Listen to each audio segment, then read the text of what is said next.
Well, hi, welcome to a Brushes and Brews watercolour tutorial. Here's what you'll need for today's project: masking tape, scissors, paper, rough side up, brush, grab a small pointy one, maybe a slightly bigger pointy one, but you'll find what works for you. HB-ish pencil, don't push too hard, eraser, paint, water, tea, if you've got it. Those are the basics. So we're going to start today by creating a letter.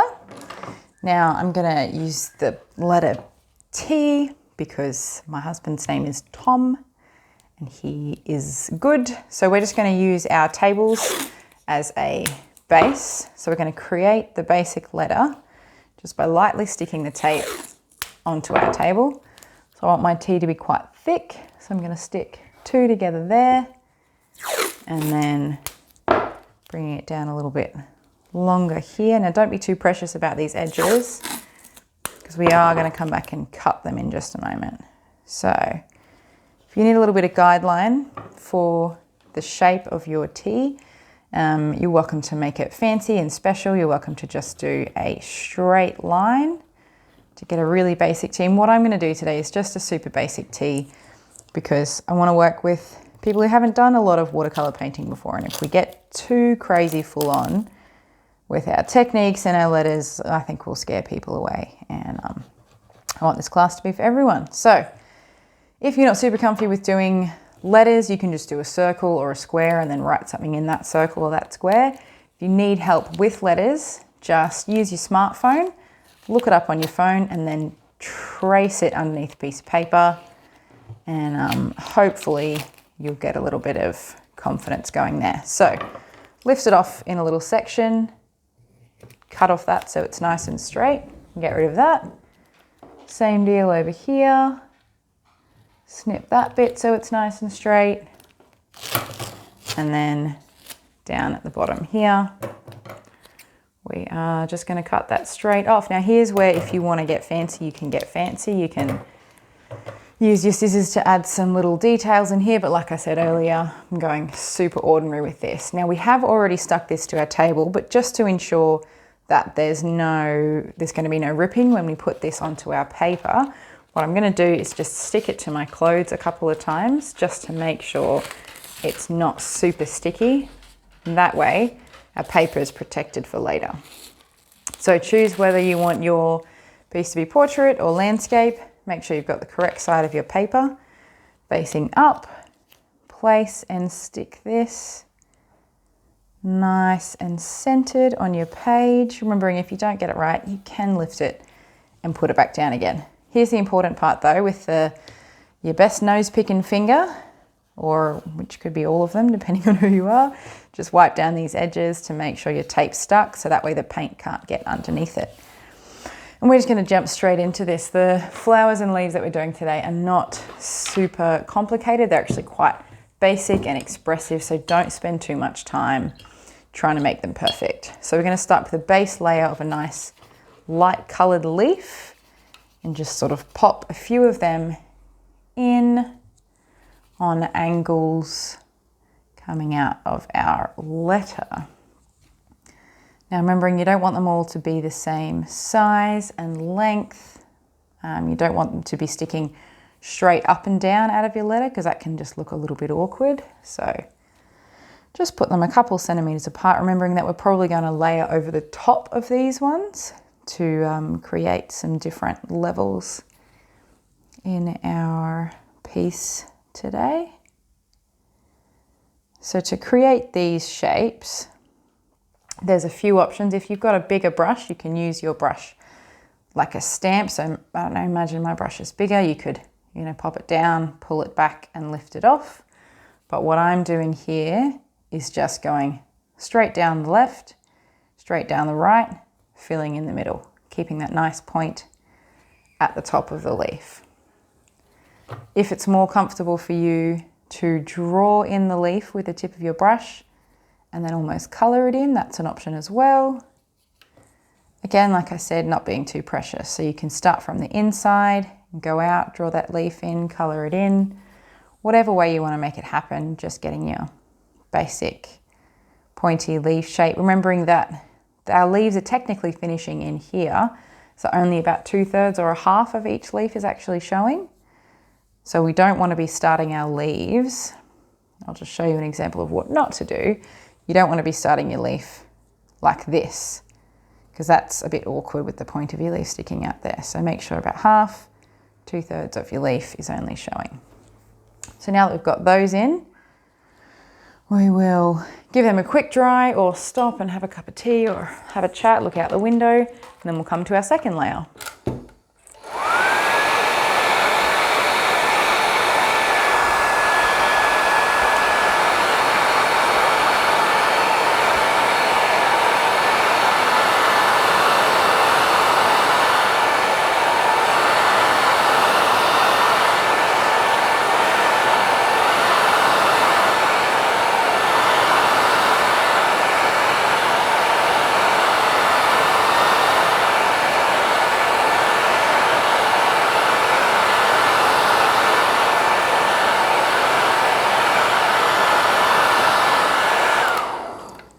Now our second layer is going to be a few smaller, quite yellowy flowers. So if you've got a straight yellow or a yellow green, if not, just mix a decent amount of yellow in with some of that green you were just using, or create a new color. So, and again, you want this to be relatively washed out. We're going to do some leaves that are a little bit smaller, but also you can put some of them on stems. So same deal, actually I'll show you some small leaf technique. So if you put the tip of your brush down, press, pull back and lift up, you can get a really nice leaf shape there. So you can do that with a bit of a stem, or you can just pop them straight on without a stem. But this is just creating a little bit of like sporadic little yellow leaves in here. If you want to layer them on top of your green, you can, but they're a bit hard to see because of that. So I'll show you that yellow leaf technique again. We're just putting the tip of our brush down, pulling back a little bit, pressing down, pulling back, lifting up as we pull back. That creates a nice leaf shape. I'll describe that one again. So we're pressing down with the tip of our brush, pulling just a tiny bit, pressing all the way down and using the shape of this round brush with the pointed end to create that leaf. Now we're only doing just a couple of these here and there. They're more just to fill in the space, like those people you invite to a party as a kid where you want to feel popular. No, we never did that, did we? So again, pressing down, pulling back. And once you get more comfortable with these leaves, you'll be able to be a bit quicker with them. Now, if you're doing lots of these all at once, make sure they stay wet for those stems, so you can just pull that stem back from the water that's already in the tip of that leaf. Now I'll describe that again. So I've got, I'll do a few here. So I'm doing that press down and pull back, doing a few of these. Now, because I've got this nice pool of water down here at the tips of my leaves, I can use that to pull back in that stem. But don't be too worried about the stems on these, because they may end up getting covered up with the flowers that we're going to add next. So just work your way all the way around. Now I start on the top left because I'm right-handed, but if you're left-handed, I'd recommend starting on the top right, just because smudging happens and it's really, really easy to forget where you've been and stick your hand in paint that's wet, and then you've smudged your work and you've got to do some, what I call reconstructive surgery. Excuse me, AKA fixing up the messes that we made by forgetting what we were doing. So just finishing off these little yellow leaves now. We might come back at the end and add a few more of these in. Now, because I've done one here that you can see, I'm just going to come back and add a few more layered ones just for continuity along here. I'll add a second one up there, being careful not to smudge down here with my hand. And so you can see that I'm trying to make the colours quite well, the different types of leaves sort of even without being uniform. Like I've got a yellow leaf in the space between every green leaf, but it's not perfectly like a machine or a computer has done it. You know, they're a little bit more random than that. So once we've got those ones in, get our hairdryer out again or have another cup of tea, go pat your dog, move on to the next step.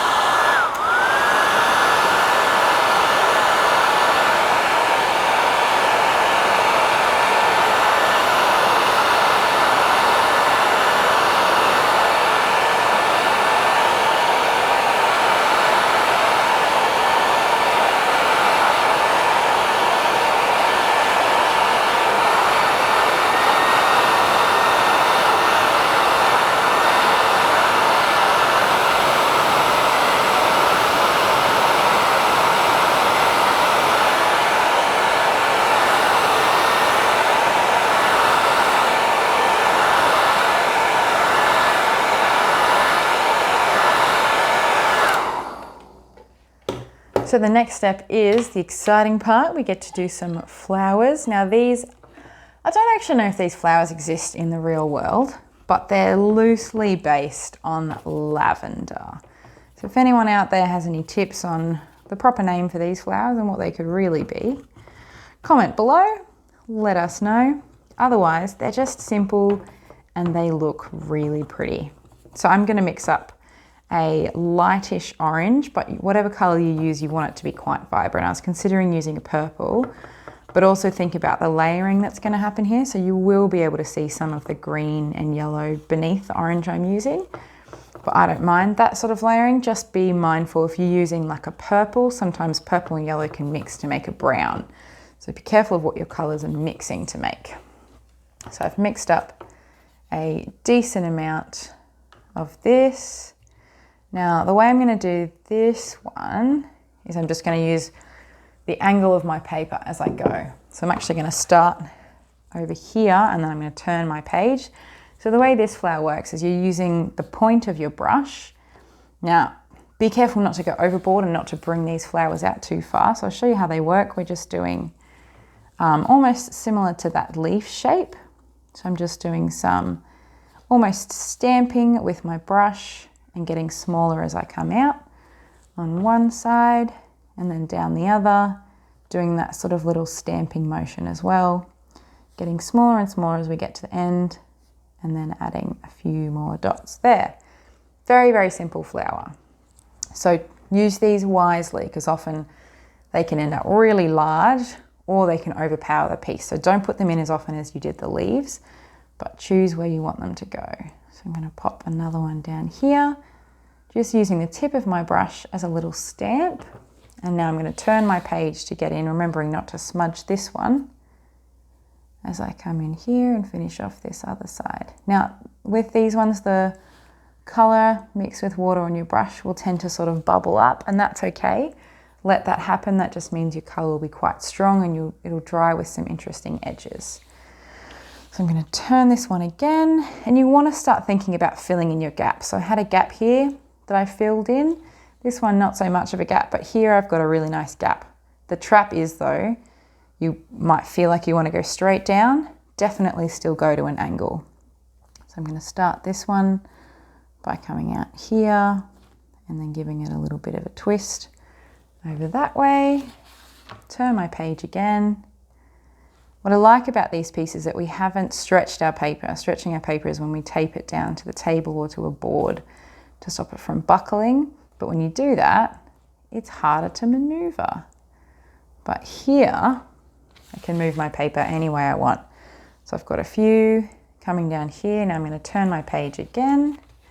Remembering a sense of gravity as well. So these leaves are sticking up, but these flowers are probably going to be a little bit heavier, which is why they're pointing a bit more downwards. So I'm going to pop one. I'm actually going to do two here. I'm going to do just a small one coming out there, but then give it a friend that's a little bit bigger. Now don't be afraid of doubling up and getting them nice and close to each other. Just be careful of overdoing it. So again, we're just using our round brush with a point to create a sort of stamping effect. Now I've got a few down there. I might pop in another one here. I'm wary of making them right next to each other, you know, so I might start up here and sort of bring this one down and out just to make sure they're not super even. I don't love the symmetry happening there, but that's okay. So I'll pop one coming out. These are the decisions we have to make, hey? Might pop a little one just in the corner here. Remembering that you don't need to overdo it with these, it's just a little dash of colour to get thrown into the mix. I might do two here actually. So this is where the decision-making process comes in. Now, a lot of the time when I teach classes online or in real life, people want to be told exactly what to do and exactly where to put things. And I think that makes for artwork that's very same. And I love telling people to follow their dreams and just make your own decisions. And I think that is what can be really important about painting and being creative, is taking the mind space to think, well, where do I actually want this? What's my space telling me I need to do? Now you'll see here, I didn't finish these ones off really well. Don't be afraid to come in with the tip of your brush. Just polish those off so they're nice and round. And I'm going to turn my page all the way upside down and pop in a nice big tall one here that sort of follows the shape of this leaf and stretches over.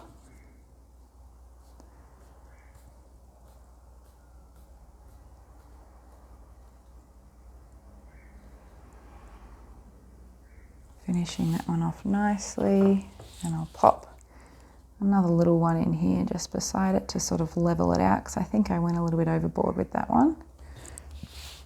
But that's okay, we can even it out later on. I feel like I need maybe one more little one just sneaking in here to fill in that space. And then I need a little bit more over here. I think I might do one going sort of upwards actually. There we go, upwards, and then the very last moment it remembers that it has to obey to gravity as well. It sort of pops down a little bit. So now I'm looking at this and I'm trying to figure out, are there any really empty spaces where I feel like I could use a little bit more of that orange colour? Now I feel like there's an empty space in here, so I'm just going to pop in a small one just to fill in that. Nothing too big or fancy. If they do get joined together, which happens quite a lot, just get a clean brush, wet it, take off lots of the water, and then if you touch it to that space, it actually removes the paint. So it's really good for when you make a mistake to be able to just pull that off, and then you want to let that dry. We can come back to it and fix it up.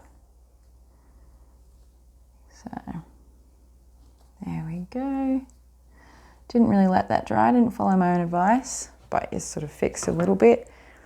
Now I think could do for, I don't want to overdo it. I'm going to put a tiny one in here, and then we're going to quit while we're ahead. Now that is a huge piece of advice that I give a lot of my students, is sometimes you just want to keep going and going, but often we just need to quit while we're ahead, take a break, take a breather, come back later.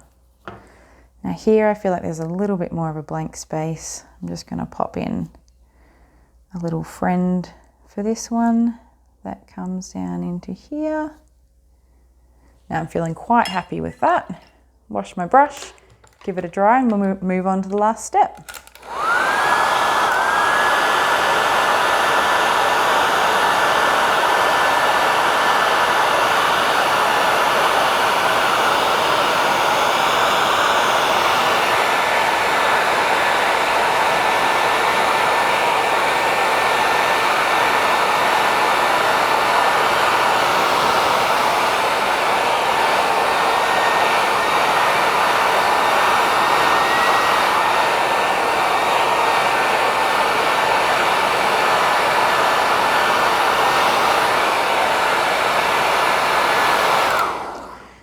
this last step is my favorite because I think it really brings the piece to life. Now you want to find a green that's nice and dark, not like the one I've just chosen, but not too bluey. So you want to find a nice foresty green and mix up a good amount of that on your palette. Now this green needs to be quite heavy with colour, so you don't want to be watering your colour down too much. You want it to be thick and not very transparent is the word I'm looking for.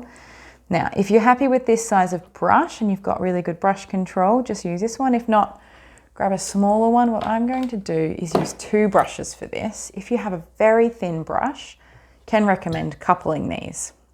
So you've got paint on both of your brushes. And now we're going to use this colour to create some small leaves to really fill in these empty spaces and bring this piece to life.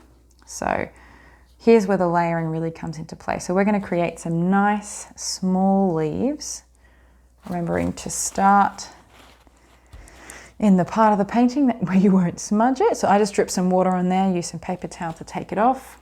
So I'm going to use the tip of my brush just to create a tiny little stamped leaf set.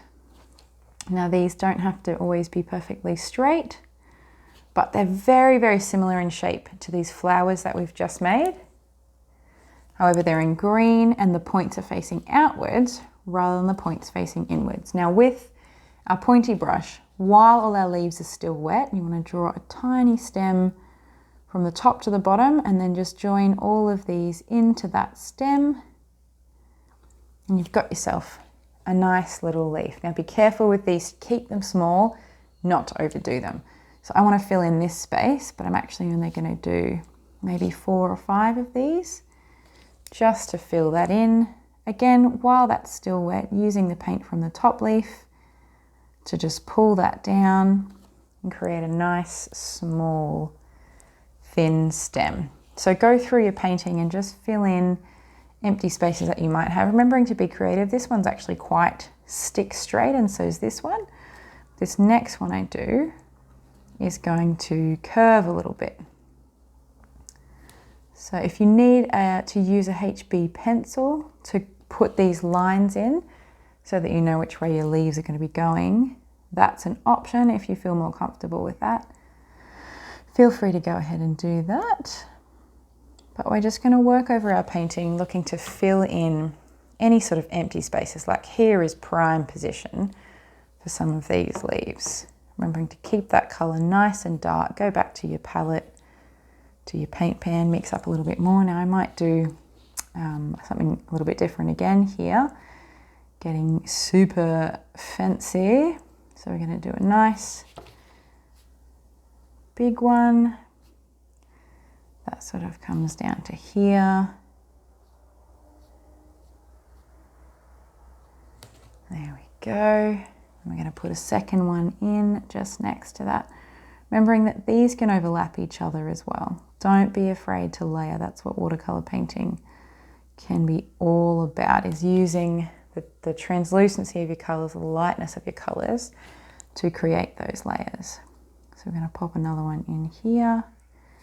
A nice bit of a curve to it. Down in next to there. See how that space is nicely filled in. Now I still feel like that's a little bit awkward, so I'm just going to add one last one in here. Just to fill in that space. I'm missing a couple, I feel. There we go. These don't have to be super perfect straight leaves, just filling in those empty spaces. So I feel like I've done a good job there. I'm going to move around to this part of my painting and put a nice long stem in here.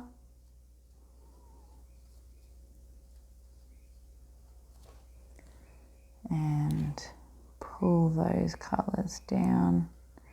It's really important to put your stem in while your leaves are still wet. Otherwise you can end up with a nice dark leaf but with an even darker stem sticking into it, and that can just look a little bit awkward. So it makes them really sort of stick together if you do it that way. So these are really the final elements of this painting, is just filling in all those empty spaces with these leaves. Don't be afraid to get creative. I might just do one or two here. Makes it a little bit more interesting. So I might do that back up here actually, just pop in two. There we go. That makes our lives a little bit more varied. So be as creative as you want with these little leaves as well. If you want to do a few that are stemmed together and pop in one or just two or three, that's okay. AKA follow your dreams. So if these kinds of paintings, just simple, basic watercolor skills are something you're interested in, feel free to head to Facebook or Instagram, Brushes and Brews, or Brushes and Brews Gladstone. We do some online classes, we do some classes in real life, we do birthdays, special events, hens parties. I can do full catering, I can do no catering. It's really up to the kind of event that you want to create to make your special day even more special. So check us out and drop us a line. Also, I'd love to see what you've created. If you have done this tutorial and you're feeling brave and you want to share your creations, pop it in the comment below, or head to our Facebook and just send us a message, or put a post on the Facebook wall and show us what you've made, because it takes a lot of courage, I think, to share your creations with people, but it's also really nice to receive the encouragement that comes with that. We've got a really lovely community out there on our Facebook page and Instagram page of people that love to paint and get into it and encourage each other, especially if you've never painted before. I would say about 80 or 90% of the people that I work with on a weekly basis wouldn't consider themselves creative or artists. You know, the kind of people who got told not to take art in senior high school because their teachers said, nah, you're no good at it, don't bother.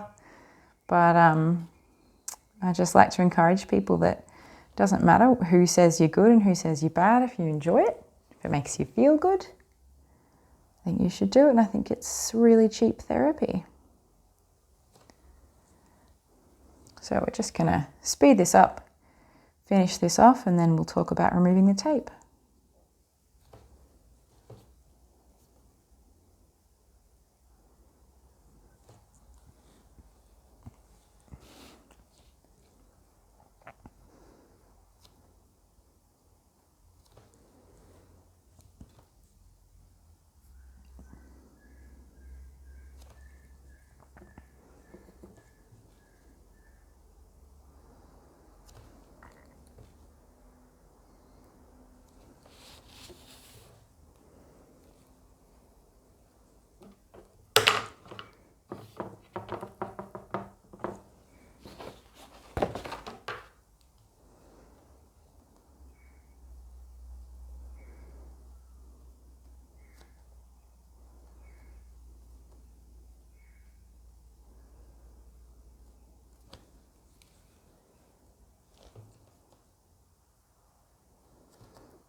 just at the end here to fill in any extra spaces, I'm adding some little offshoot branches off.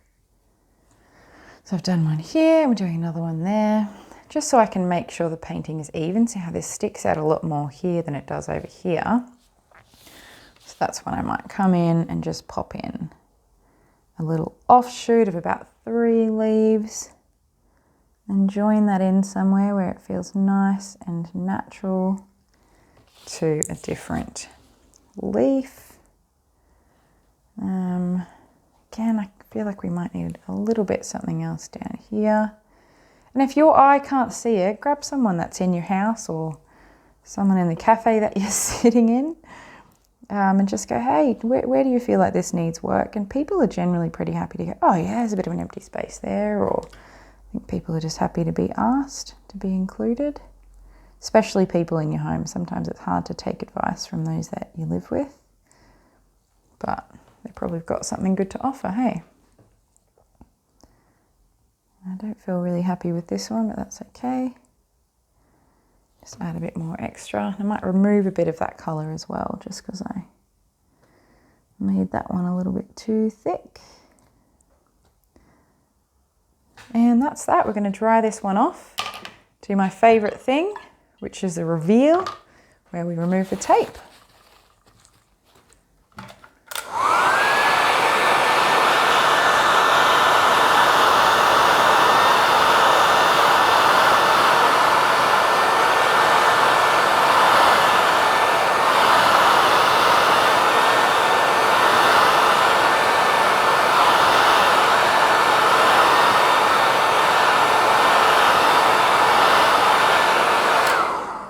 So tape removal, go nice and slow.